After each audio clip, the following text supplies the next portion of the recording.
So, and welcome back to Milestone One. Oh, hold on a sec.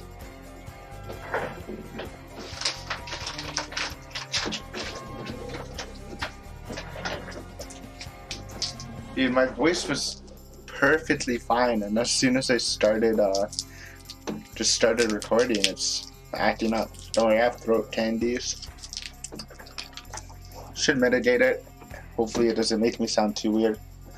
But yeah, welcome back to Milestone One.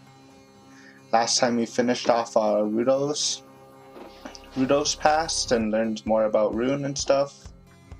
Learned that she was a psychopath and she basically ruined the whole family, causing the death of the mother. At least we know the father is dead, but we don't know exactly what happened to him. And yeah, we still don't know anything about the sister project. Maybe Albus here will tell us more about it.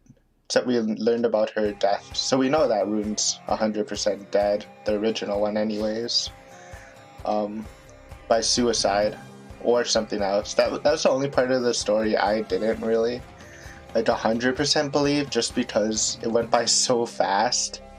And it's not like he saw it for himself, right? So how would you know? But yeah, let's just jump right into this. We're back with the main party in present day, and we're about to let's talk to Albus about Rune, try to figure it out for themselves, because that was completely Rudo, so they don't actually know what happened back then, unless Albus explains it to him. Excuse me, would you happen to be Albus? And you are... We're Sarah's friends. Friends? Unfortunately, I have to inform you that Sarah doesn't have any friends. Perhaps you've misunderstood? Again with this. Beating around the bush isn't going to help. Let's just get straight to the point. We're travelers. When we arrived at the city and were completely clueless, Sarah was extremely hospitable and accommodating to us. We are incredibly grateful to her. However, it seems that her goodwill worked against her, as I hear she is now being punished for her actions. The leader of the Zevitz organization that you work for is apparently going to take measures against her. I had heard about this from Rudo, so it was you that... Please, could we speak with you even for just a moment? Sorry, but we have our own issues to deal with as well. Even if you come to me with all that in mind, this isn't a matter that can be taken lightly. About Sarah, when we first met, she had introduced herself to us as Rune. Gasp. What? What did you just say? He wasn't informed on that.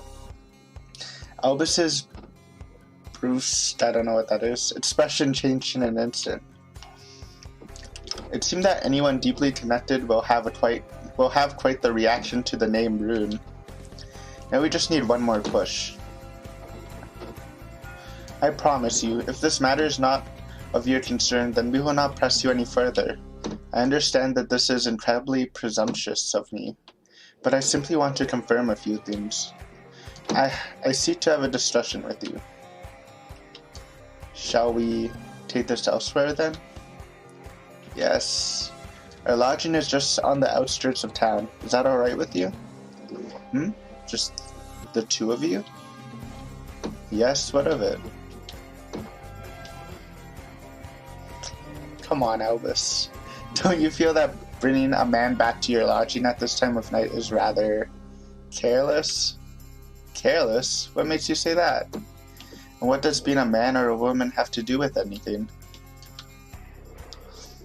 I suppose this can be chalked up to cultural differences. Regardless, the answer is no. If you want to talk, then let's do it in the park in the central square.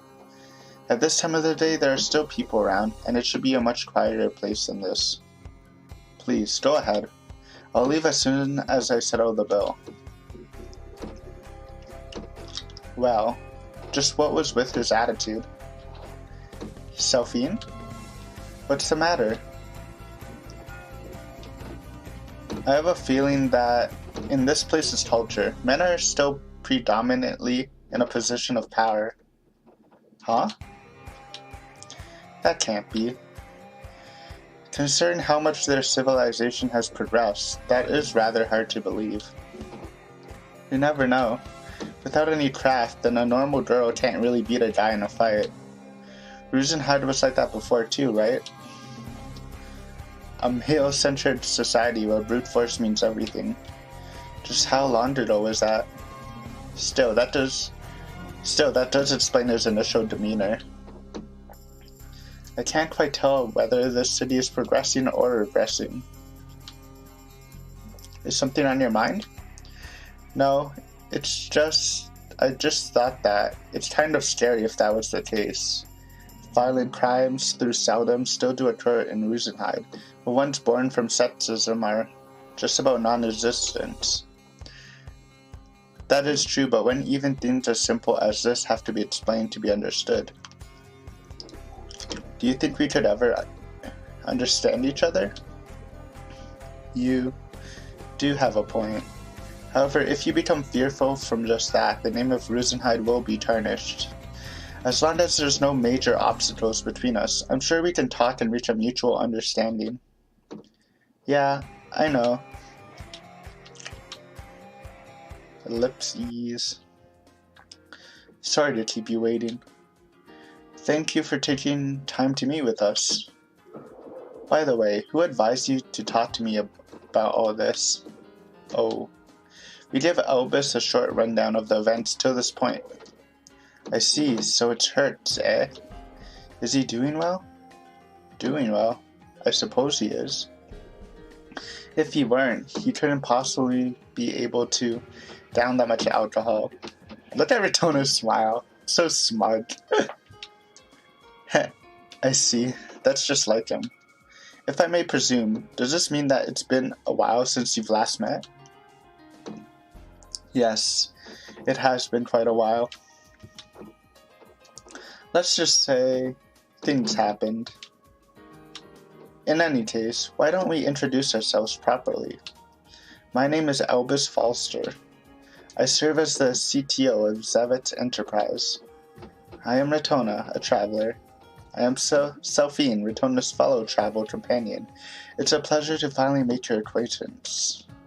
Excuse me, I have an unrelated question that I was hoping you could answer. It's been bothering me since yesterday. You mentioned some sort of title, but I don't quite understand what it means. Rudo also mentioned something similar. Ah, CTO. It's short for Chief Technological Officer. You can think of it as the person in charge of the technical side of things. I see. I think. Rudo is the CEO, the Chief Executive Officer. So they don't have that in Rusenhide, which is kind of weird. Wonder what they do for company management. In other words, he's at the topmost position of Zavit's enterprise. Whoa. That's a lot easier to understand. It seems that these titles serve as positions when introducing oneself. Chief Executive, so basically like the president? Well, technically not quite, but well, the nuance is the same. I see.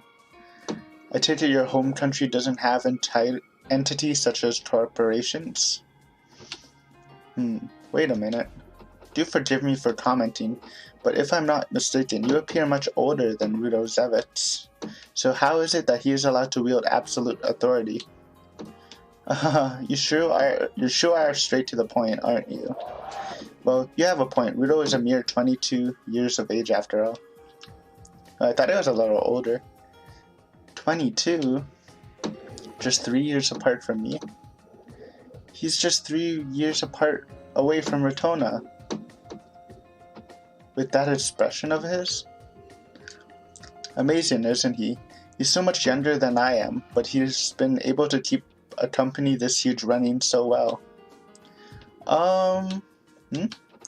So do you mean he's the leader of a really huge organization?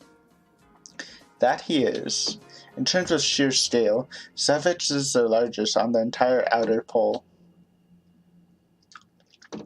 Well then, is there some kind of ceremony for those people, for them to become leaders?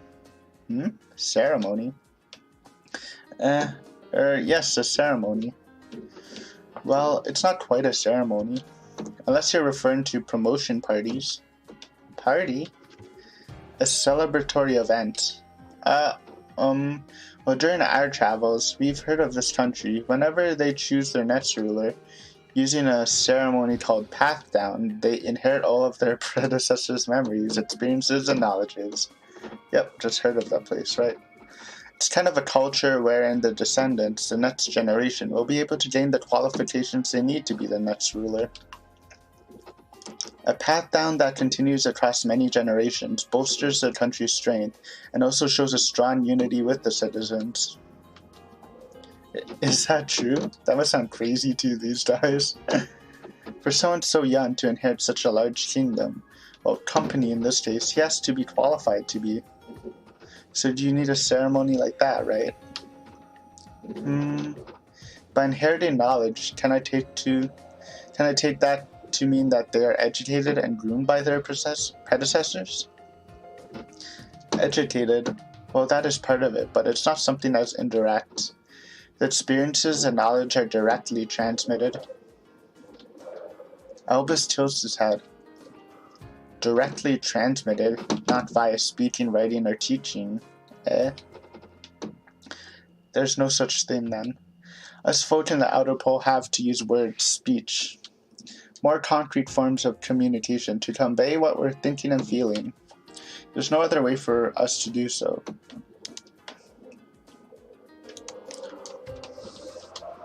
It's impossible for us to directly transmit knowledge, as you say. So I suppose that in the outer pole's culture, there's no such ceremony to install leaders, as you mentioned. That's a good word for it, installing the leaders, since you're actually just passing down all their experiences. Why do you ask? Well, that's because we're wandering around different countries, traveling to learn and study more about the world, you see. By experiencing all sorts of cultures, we'd like to expand our knowledge on the vastness of this world. That sounds like quite the undertaking, especially considering the world's state of affairs lately. I envy you both. If I weren't from the outer pole, I would have loved to travel the world as well. Aww. That kind of sucks. But I digress. Let's get back to the heart of the matter. For confirmation's sake, you said that Sarah introduced herself as Rune, correct? Yes. You knew about Rune, didn't you, Albus? Did I know her? We were like family, up until she died. Rune and Rudo's father, Sid, we had been very good friends. Sid and I built Zevit's enterprise from the ground up. Impressive. He's quite the influential individual. Your son sure knows all sorts of people. Had been. Does that mean Sid is? He passed away about 3 years ago. But Rudo is still 22 years old. He must have still been awfully young. There's quite a long story behind that. Well, then could you please tell us about the relationship between Rune and Sarah? Are they one and the same? Yes, we're completely in the dark about what's going on. Please tell us more about Sarah. Just who is she? Is that her real name? Her real name, eh? That name is a term used in order to pertain to Sarah. As for whether it qualifies as a name, well, I suppose that depends on your definition of what a name is. Judging by how you're referring to her, should we take it that you mean she really is being treated as a slave? Excuse me? We are merely travelers and know nothing of the customs of this land. However, from where we come from, treating people like belongings is something that should never be tolerated. So right now, we cannot even hide our astonishment regarding this state of affairs. I see. You two were born and raised in a very good country. But just to clear up any misunderstandings, I have to inform you that she is no slave. It was just a few decades ago that slavery was outlawed in this country. Although there are still some wretched folks out there who practice it in absolute secrecy. Then it makes even less sense. Why do you refer to her as if she were an object? Precisely because she is an object. Oh, explanation. Fake human, homunculus, robot, say it. You asked about her real name earlier, yes? The word Sarah is a term used to refer to her. It means Synapsis, Architecture, Review, and Assessment. We took the first letter of each word from the title of the report written up when she was first constructed. That's why it technically isn't a name, it's an acronym. What? Constructed? That doesn't make sense. Sarah was made? Sarah is a product of Zevitz Enterprises' last president, Sid Zevitz, created to handle mana-related tasks in the outer pole. Sarah is, oh, Sid made her, which is interesting. A machine! Okay, so I was right when I called it, but I kind of switched my answer to homunculus because they were talking about morality issues. But I guess, like, if you give a machine a conscious and an actual intelligence, then I guess that could be morale, too. Whatever, I'm just gonna take, like, half a point. Actually, I'll take the full point. Let's be honest. I guessed it first. As per usual. Alright, let's just... Finally, we get confirmation, because it's been bugging me, like, every time I record. When are they gonna say it? But thanks, Elvis. Ellipses. You must be joking. A machine? Although our company, Zevitz Enterprise, is well known for mana to energy conversions and energy supply services. Wait just a minute here. A machine? By a machine, do you mean something like a clock? Well, it's certainly on a completely different dimension of complexity, but yes, in a sense, I suppose I do. With all due respect, I just cannot believe that. Well, I suppose most people wouldn't. Machines do not possess sentience, do they? Whoever was with us yesterday was clearly sentient and had a strong sense of self. She was aware of her surroundings, knew right from wrong, exercised judgment, and was able to display compassion for others. Intriguing. Would you happen to be acquainted with philosophy? Not really. I wouldn't say that I'm on that level of familiarity. When asked on the difference between what is and isn't human, being able to go straight to the question about its perception ability is proof that has been thoroughly educated in these matters. Your homeland truly must be rich in a variety of aspects. I'm envious. Wait just a moment. In regards to your assertion that Sarah is a machine, all I can see is an excuse for you to treat her as you do now. I'm answering your questions, fully aware that you most likely would be in disbelief. You are free to believe me or otherwise. In fact, if I were in your place, I probably wouldn't believe it myself. Realistically speaking, there's no way to verify your... Retona, let him speak, okay? In any case, we're both at a dead end anyway. This way we can see if he's telling the truth or not, okay? So does she mean to use that then? Very well. The younger little girl seems to hold power in their relationship. Quite intriguing. Regardless, we still find it difficult to swallow your claim that Rune is indeed a machine. Perfectly sensible. To be honest, much of it remains a mystery to myself as well. Albus? Yes? If you don't mind, we'd like to show you a kind of craft, so if you please. Mana craft, you say? Are you two mana crafters? Yes, we are mana crafters who've come from a country far away from here. You said you were travelers, but to think you were from the inner pole. Are you sure about this? Consider where you are right now. But it means, what about mana shots? According to Rudo, we have 3 or 4 days remaining. We are shouldering the risk by voluntarily being here. I see. I think I now have a grasp on how gravely you two view this matter. Excuse me. Seeing as you're willing to divulge all this, should I take it that you are deadly serious about all this? It wouldn't be fair to keep one silently asking you for information after all. I do appreciate the sentiment, but unfortunately I don't have the time. I'll essentially be trapped in the office from tomorrow until next week or so, with little to no free time to spare. I still have some matters to attend to after this as well. Hehe. That won't be an issue. This craft will be over in the blink of an eye. Just as she says, this craft won't take much of your time. I'm not quite sure I follow. What should I do exactly? For the meantime, all we need is your trust in us. All we wish to do is exchange information with you. If there's any information or knowledge you'd like us to impart, then we can share it directly with you at the same time. Sharing information directly. Before we go any further, this means that you don't have any reservations with talking with us, right? Yes. Though I do have my limits. It's just that I don't have time to explain everything in full. It's alright, you'll understand in a few minutes. Will you trust us? Okay, I trust you. Sounds so sketchy if I was from Albus's position. Teehee, thank you very much. Alright, Retona, could I have a little mana? Your wish is my command.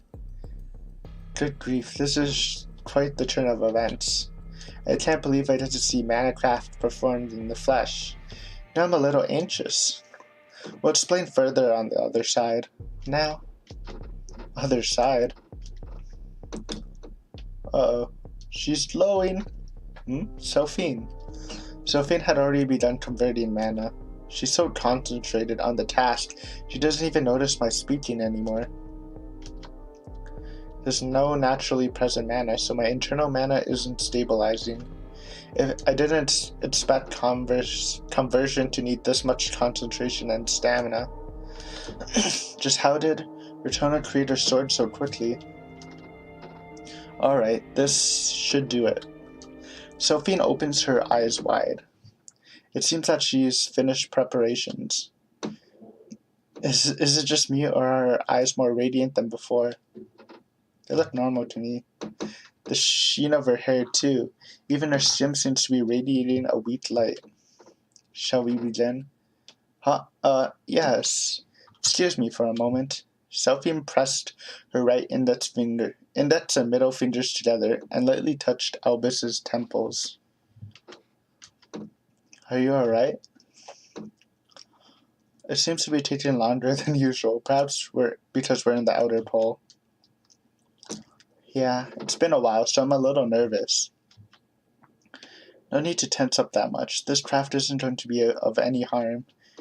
Your body will warm up a little, as if you've done some light jogging. I see. Now if you please, bless. Understood. Whoa! What a strange sensation. I can feel my physical body, but my conscience is sinking, like it's getting sucked into a deep darkness. Okay, I've established a link with you, Albus. That's just Retona. Retona as well? Sophie serves as the intermediary, connecting the three of us. That allows all of us to share consciousness. Is that even... What we will now conduct is referred to as a mind dive. It is a type of comcraft, which is mainly used to establish links between the consciousness of one or more parties. How do you feel, Albus? This all feels very strange. The sounds around us are slowly fading away, and that my conscience is becoming trapped inside. Inside there's a girl, Selphine, whose existence is growing more and more pronounced. It's just about ready to, Retona. Could you bless, please? Understood. Suddenly now Retona is joining my consciousness. All of this, truly, there's no words I can use to describe this. Let's begin. This place is Lab 9? How did we get in this place? This place is called Media Store. It's a space serving as the materialized form of your subconsciousness. The manifestation of my subconsciousness? The manifestation of my subconsciousness? Did my thoughts just flow out without my knowing it? We are currently in the realm of your subconsciousness. My subconsciousness? Stop saying that. All the things you wish to ask us, and any information that you allow us to know is conveyed to us purely as is. In that sense, you ought to be able to hear my own thoughts as well. Her mouth isn't moving, but I can still hear her voice. I'm sure it comes as quite a surprise to you, but I'm sure you'll quickly get used to it. I see. How do I put it? It's like I've wandered straight into a fairy tale. Normally, this craft is a mind dive. It's supposed to last but a moment or two. A conversation that would normally last an hour will only take a split second. Though sometimes circumstances can cause it to take longer. Most of the time when there are multiple people like this, it does take quite a bit longer. This time, since there's 3 of us, and so that it's less alienating to Albus, we've structured it as a more of a conversation between us. I'm grateful for that, I suppose, though she's making it kind of more natural. Should I? Now I'm the one who can't follow the conversation. She said it. Ha ha ha ha. I can tell you're pretty nervous about all this, so I'll try to explain it a little better. As Ratona said earlier, that word is a space manifested from your subconsciousness. Your subconscious. In here, there's no distinction between truth and lies. The only thing here is the manner within your body and mind. It contains your pure, unadulterated memories and the unconscious mind that allows you to convey them. Conveying my memories, both my conscious and subconscious? Humans do have some memories which they'd rather not let others know of. Your conscious and unconscious self have the right to choose what to show us and what not to. There are things you feel you must tell us, and things you feel that you mustn't. For these sealed-off memories, even someone like me, who can freely use a mind dive, cannot peek into those. Essentially, except for the things you choose to tell us or show us, the rest of it will not be conveyed to us. I can't believe such amazing technology actually exists in this world. The mind dive is quite a particular craft. Only those who can use the path down are able to utilize it. Basically, it's a craft only royalty can use.